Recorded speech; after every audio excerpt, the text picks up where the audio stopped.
Assalamualaikum warahmatullahi wabarakatuh. Halo semuanya, kami mahasiswa dari Universitas Andalas Kampus 2 Payakumbuh. Video ini kami buat untuk menyelesaikan salah satu tugas kelompok di mata kuliah Manajemen Teknologi dan Inovasi.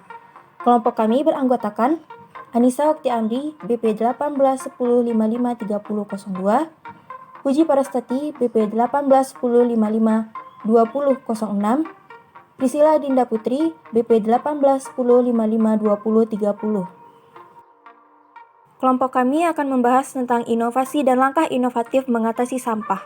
Permasalahan sampah di Indonesia antara lain semakin banyaknya limbah sampah yang dihasilkan oleh masyarakat, serta kurangnya tempat pembuangan sampah. Hal ini dapat menyebabkan sumber polusi dan pencemaran yang merugikan.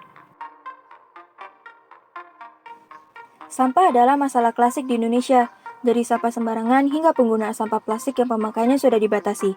Data Kementerian Lingkungan Hidup dan Kehutanan menjelaskan bahwa tahun 2019, sampah di Indonesia akan mencapai 68 juta tons, sedangkan sampah plastik diperkirakan akan mencapai 9,52 tons. Produksi sampah terus meningkat setiap tahunnya. Rata-rata kenaikannya ini mencapai 1 juta ton setiap tahun. Maka dari itu, diperlukan inovasi dalam mengelola sampah sehingga sampah yang ada dapat kita atasi. Jika tidak ada perubahan, bisa diperkirakan komposisi plastik akan bertambah 2 kali lipat pada tahun 2050, serta berkontribusi 35% dari total sampah yang ada. Inovasi dalam mengatasi masalah sampah. Pengolahan sampah dengan konsep 3R. Reduce, yaitu mengurangi dan menghemat. Reuse, yaitu menggunakan kembali tanpa melakukan daur ulang. Recycle, menggunakan kembali dengan melakukan daur ulang.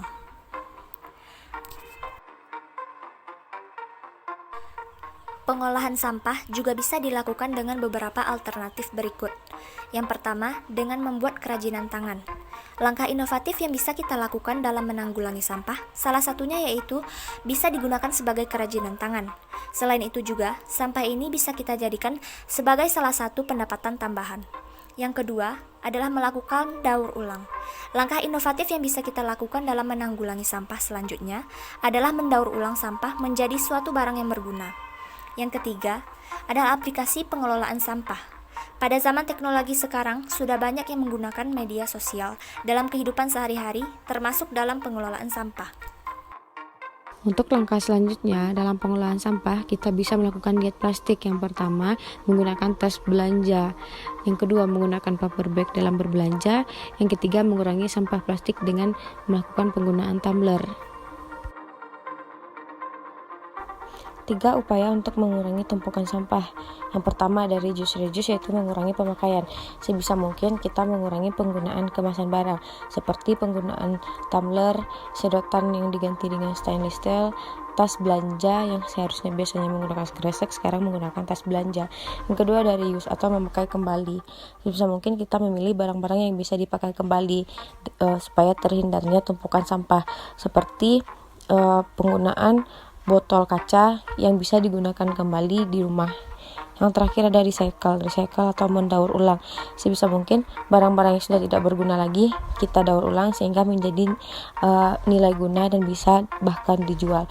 Contohnya tutup botol plastik yang bisa digunakan dibuat untuk membuat kerajinan sarang lampu sehingga memiliki nilai guna dan nilai jual.